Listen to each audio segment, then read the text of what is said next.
Assalamualaikum warahmatullahi wabarakatuh. Badan kekar, berumur tua, mandi di kali, rambutnya basah. Apa kabar sobat semua? Kembali lagi di Podcast Bekesah. Podcast Bekesah, bincang kesehatan.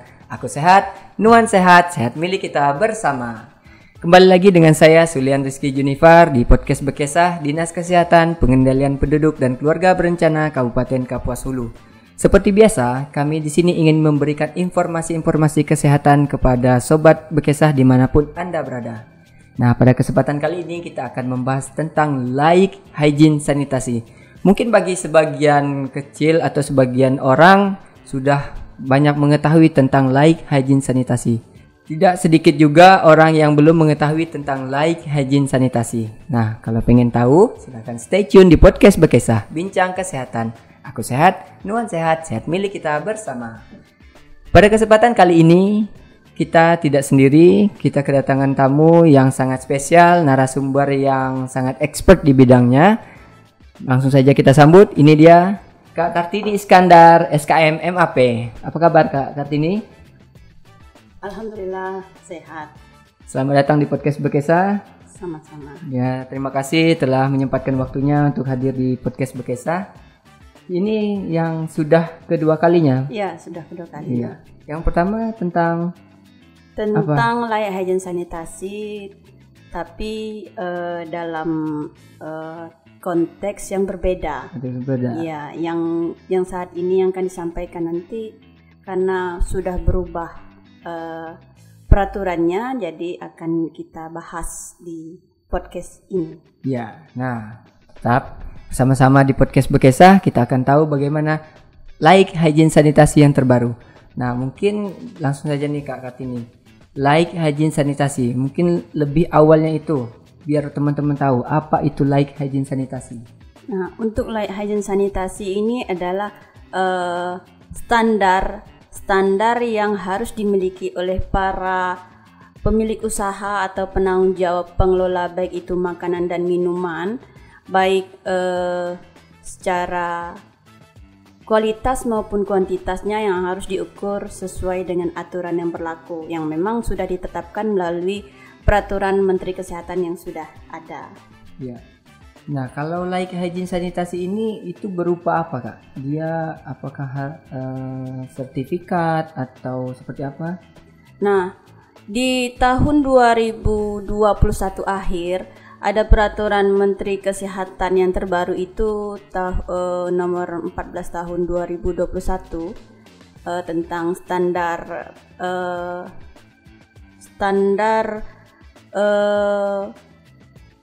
berbasis beresiko ya.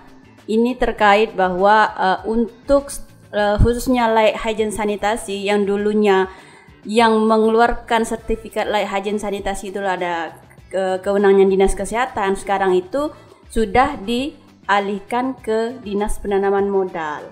Yang sebelumnya adalah kita yang memberikan sertifikat layak hygiene sanitasi berupa lisensinya tadi.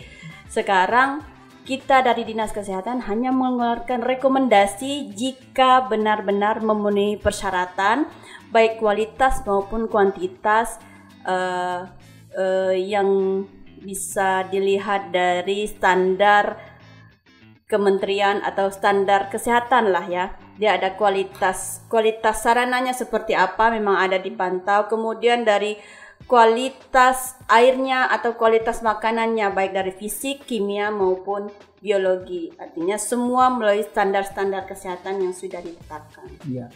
Berarti ada melalui tahap-tahapan seperti harus standar kimia biologi itu melalui pemeriksaan seperti pemeriksaan laboratorium ya. Iya.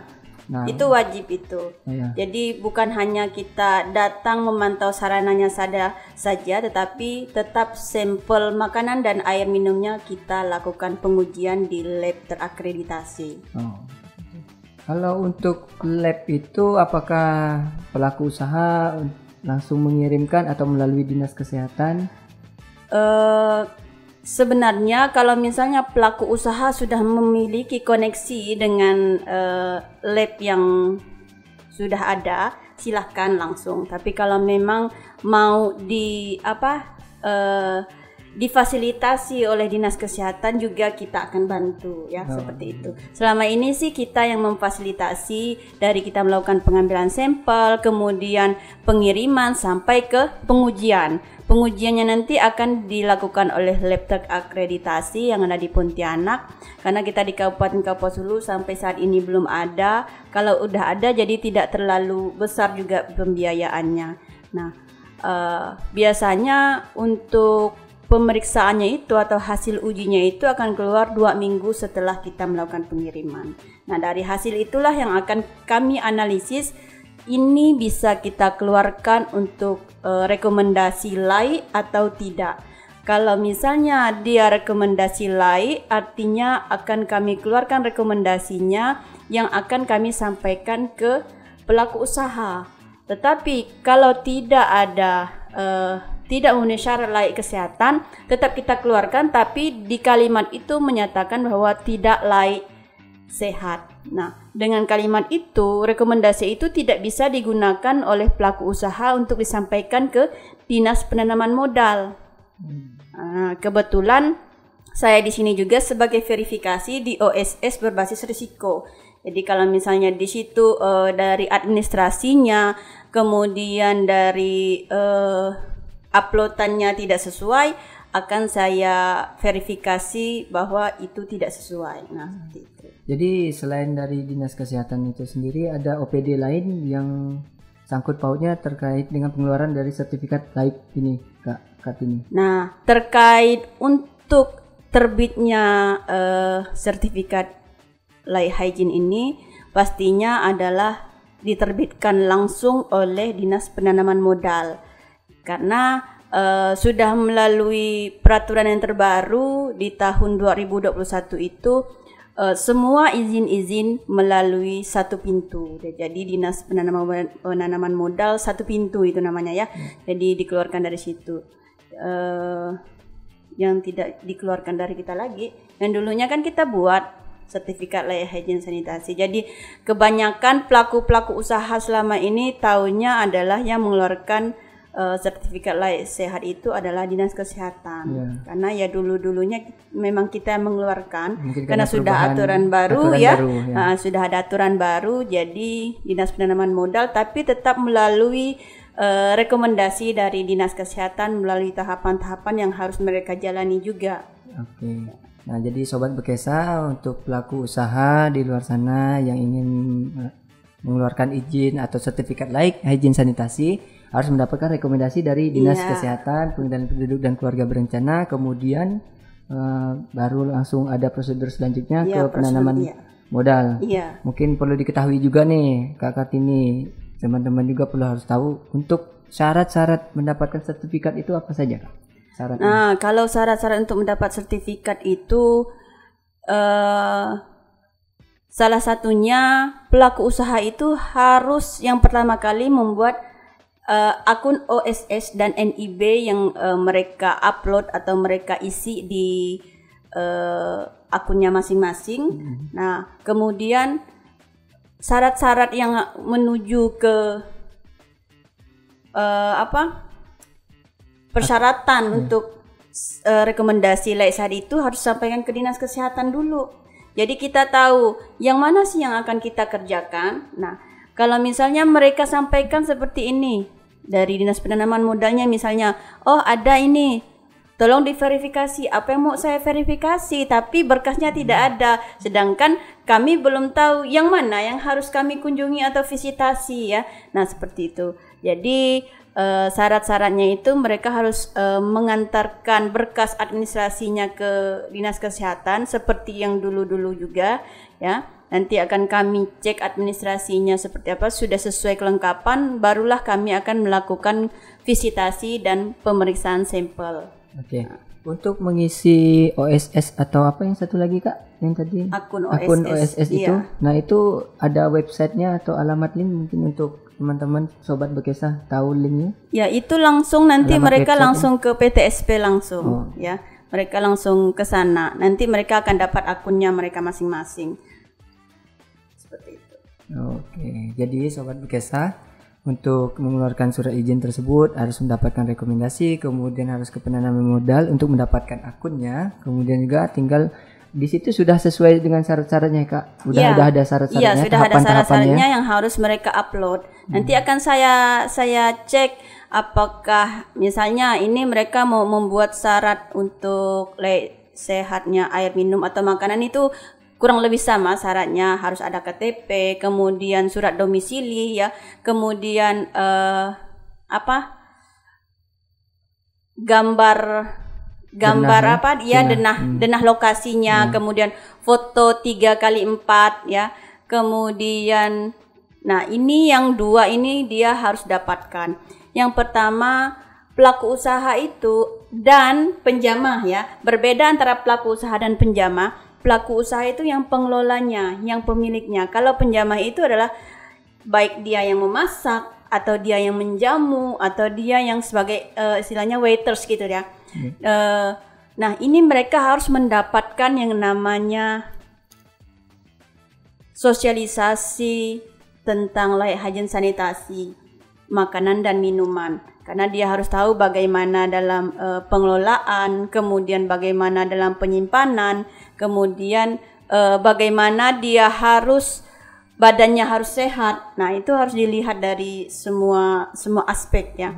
Kemudian yang kedua, pelaku usaha dan penjamah ini harus sehat dan dibuktikan dengan apa? Surat keterangan dari dokter, baik dari puskesmas maupun rumah sakit terdekat. Nah, seperti itu. Itu syarat-syaratnya yang harus mereka lengkapi dulu.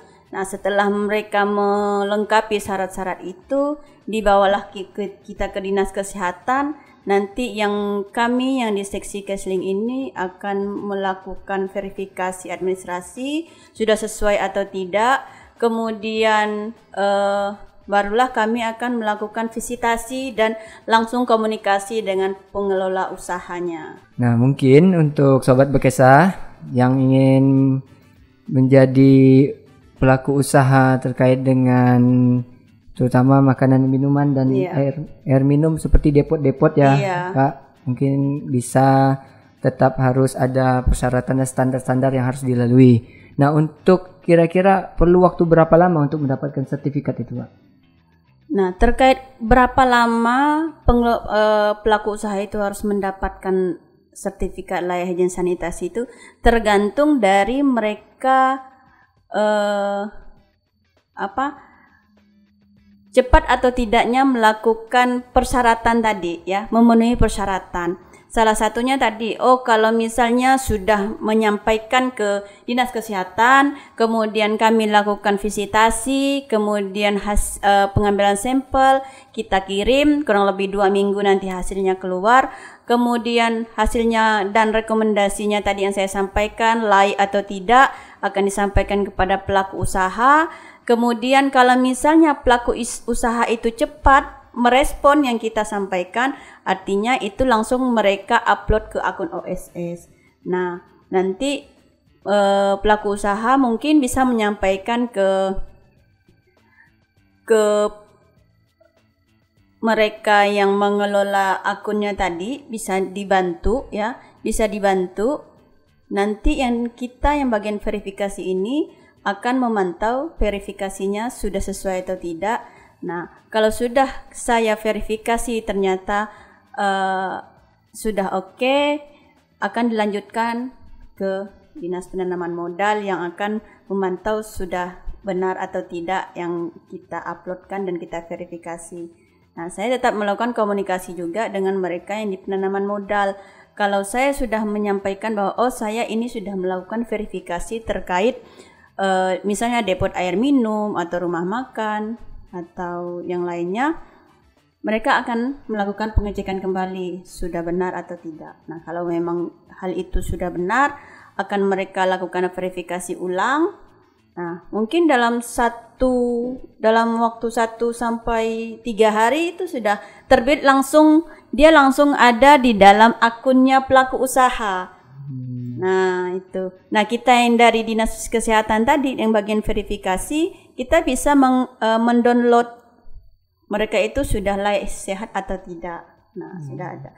Jadi lisensi istilahnya sertifikat layak sehat untuk pelaku usaha itu sebagai lisensi bahwa mereka itu layak atau layak untuk disampaikan kepada semua komunitas masyarakat Kabupaten Kapuas Hulu misalnya ya, bahwa ini sudah terjamin kelayakannya baik dari segi fisik, kimia maupun biologi memang sudah layak gitu ya. Nah, jadi saya juga sampaikan di sini terkait pelaku usaha apa aja sih yang bisa mendapatkan layak sehat. Kalau sebelumnya itu kan taunya mereka yang para pedagang-pedagang itu hampir semua mereka harus mendapatkan sertifikat layak sehat. Nah, di dalam peraturan yang terbaru ini disampaikan bahwa ada beberapa pelaku usaha yang memang wajib mendapatkan sertifikat layak sehatnya. Ya, ini perlu diketahui sama mereka siapa saja tuh yang perlu mendapatkan layak hygiene sanitasi. Yang sekarang ini adalah pertama depot air minum, itu sangat wajib. Kemudian jasa boga atau cateringan. Kemudian ini juga yang perlu saya sampaikan pelaku usaha tempe dan tahu.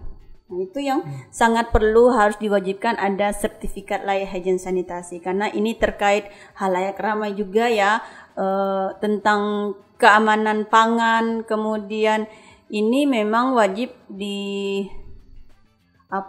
wajib ada lisensi untuk mereka ini. Nah, kemudian terkait juga untuk rumah makan, kemudian semacam warung-warung makan itu cukup kita lakukan sistem pengawasan stikerisasi saja. Kalau dulu kan rumah makan ya, kemudian warung makan, kemudian jajan pangan itu kan harus ada sertifikat layak sehat ya. Sekarang itu cukup dengan melakukan standar pembinaan stiker pengawasan saja. Stiker pembinaan kalau memang sudah masuk dalam kategori dia sudah bisa masuk. Tapi kalau misalnya rumah makan itu mau meningkatkan dirinya itu menjadi pelaku usaha yang lebih tinggi, misalnya saya ingin dapatkan layak sehat misalnya ya, dia harus mengikuti prosedur-prosedur yang saya sampaikan tadi. Jadi hanya ada 5 yang wajib mendapatkan layak hygiene sanitasi. Pertama restoran, kemudian yang kedua adalah depot-depot air minum, itu wajib sekali. Kemudian yang ketiga jasa boga. Ini kan kalau untuk makan minum, untuk jasa boga cateringan itu kan lebih banyak orang menggunakan ya. Lebih banyak melakukan konsumennya ke sana. Kemudian tempe dan tahu. Nah, hanya ada 5 saja untuk pengelolaan sertifikat layak hygiene sanitasi. Yang selebihnya itu cukup dengan melakukan stiker pengawasan pembinaan yang dilakukan baik puskesmas maupun dari dinas kesehatan. Oke. Kemudian kalau untuk sudah mendapatkan sertifikat itu berapa lama berlakunya, Kak? Nah, standar untuk sertifikat layak hygiene itu berlaku selama 3 tahun. Nah, ini perlu diingatkan juga untuk pelaku usaha yang sudah memiliki lisensinya tadi, sertifikat layak sehat, jangan terlena. Saya sudah ada kok, misalnya gitu ya. Saya sudah ada kok sertifikat layak sehatnya. Ternyata sudah tidak berlaku. Jadi perlu diingatkan berlaku selama 3 tahun, nanti 3 tahun berikutnya akan diperbarui kembali. Terkecuali ada peraturan terbaru nanti misalnya tidak harus selama 3 tahun, nanti akan disamakan seumur hidup misalnya kan. Nah, atau misalnya diberlakukan selama 5 tahun sekali. Nah, itu mungkin kita nunggu saja untuk peraturan terbaru. Oke, mungkin nggak masalah peraturan, bisa saja berubah kapanpun dan dimanapun. Nah, yang pasti untuk saat ini peraturan terbarunya itu berlaku 3 tahun ya Kak? Berlaku 3 tahun. Berlaku 3 tahun. Berarti kalau setelah 3 tahun wajib diperpanjang. Untuk jadi, prosedur perpanjangannya bagaimana sebelum Kak? mencapai ke 3 tahun, misalnya dia mau masa berlakunya 3 tahun ya, di bulan Mei, artinya 3 bulan atau 2 bulan sebelumnya dia sudah melakukan persyaratan perpanjangan. Persyaratannya juga sama kurang lebih, dia tetap melampirkan nanti hasil uji lab, artinya diberlakukan dilakukan uji lab kembali. Jadi persyaratan yang wajib itu memang hasil uji lab pada bulan yang sama yang akan disampaikan pada saat kita menyampaikan rekomendasi layak hygiene sanitasi tadi. Seperti itu.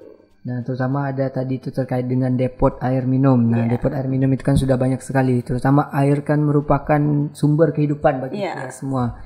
Nah, Kak Kartini, untuk dari sisi kesehatan, air yang disebut dengan air bersih itu apa, Kak? Ya, yang namanya air bersih itu kita tahu secara fisik ya. Ini kita lihat dulu secara fisik ya. Paling tidak untuk orang yang awam saja tahu yang secara fisik itu seperti apa. Mungkin dia kelihatan jernih. Nah, kemudian jernih, dia tidak keruh. Kemudian tidak berbau ya. Kemudian tidak berasa. Nah, itu secara fisik. Kalau untuk secara fisik mereka sudah tahu seperti itu, artinya mereka harus melanjutkan yang kimia dan fisika. Nah, kalau terkait air bersih itu berbeda dengan air minum. Air bersih itu bisa kita gunakan untuk kebutuhan sehari-hari. Bisa untuk cuci, makan, minum ya, kemudian untuk mandi dan segala macam. Tapi kalau untuk air minum memang untuk pengelolaan makan dan minum. Dan itu tetap dikelola dengan pengelolaan standarisasi air minum yang sudah ada. Untuk air bersih tetap melalui pengelolaan air minum yang benar, air bersih yang benar. Sekarang ini sudah tidak ada yang namanya air bersih lagi. Semua sudah menuju ke air minum yang layak dan aman. Ya, seperti itu. Untuk syarat-syarat air bersih atau air minum, salah satunya ialah syaratnya secara fisik. Secara fisik tadi tidak jernih, tidak jernih, tidak berbau, tidak berasa dan tidak keruh. Nah, itu secara fisik kasat mata. Kalau untuk standarisasi untuk cuci, makan, mandi atau yang lainnya bisa. Tapi kalau untuk misalnya untuk pengelolaan air minum, dia harus melalui pengujian kembali. Ya, mungkin untuk air bersih yang tadi dengan melakukan penampungan saja ya sudah bisa dikelola dengan baik. Nah, kemudian mungkin bisa juga melalui sistem filtrasi, sistem penyaringan. Nah, itu bisa. Tapi untuk kita yang misalnya tidak menggunakan air depot, bisa melalui perebusan air sesuai standar itu ya. Karena untuk membunuh kuman-kuman yang ada di air tadi ya. Nah, seperti itu. Kemudian ini Kak, untuk air dari sumber bakunya itu, kan sumber baku untuk pelaku usaha depot nih. Ciri-ciri air yang untuk jadi sumber bakunya itu seperti apa? Nah, terkait untuk sumber air baku yang selayaknya itu adalah melalui sumber air baku yang terlindung, mata air terlindung ya. Artinya sebenarnya dengan menggunakan sumber air sungai itu tidak diperbolehkan. Ya. Wajibnya itu adalah mata air terlindung. Nah, mata air terlindung ya. Ini mata air terlindung artinya misalnya di sumber air pegunungan nih, di atas sana di tempat mereka ngambil itu tidak ada aktivitas para masyarakat. Memang benar-benar terlindungi baik itu secara fisik maupun yang lainnya. Jadi memang benar-benar dibuat bendungan di atas, nanti kan akan diturunkan lagi ke bawah, akan dibuat suatu tampungan, nanti akan diambil oleh pelaku usaha. Ya.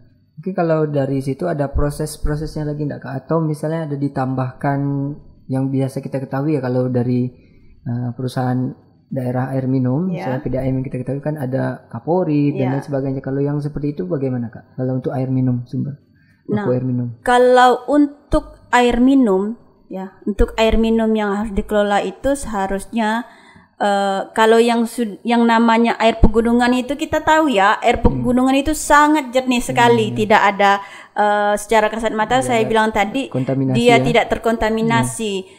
Jadi tidak perlu menggunakan bahan-bahan kimia. Tetapi dia secara pengelolaannya tetap dilakukan penampungan.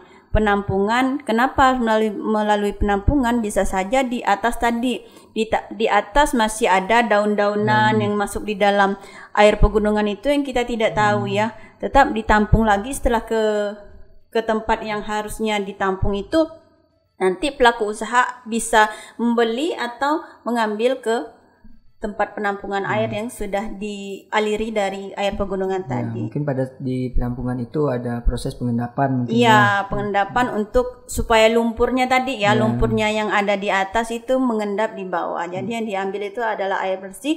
Nanti nyampainya ke pelaku usaha terkait depot air minum, tetap mereka melakukan filtrasi, kemudian sistem UV ya. Nah, itu harus tetap terpelihara kembali. Nah, begitu Sobat Bekesa. Jadi selama ini yang kita ketahui terkait dengan terutama depot air, ternyata begitu prosesnya dari pegunungan, kemudian pengendapan, baru diambilkan, kemudian baru didistribusikan ya Kak.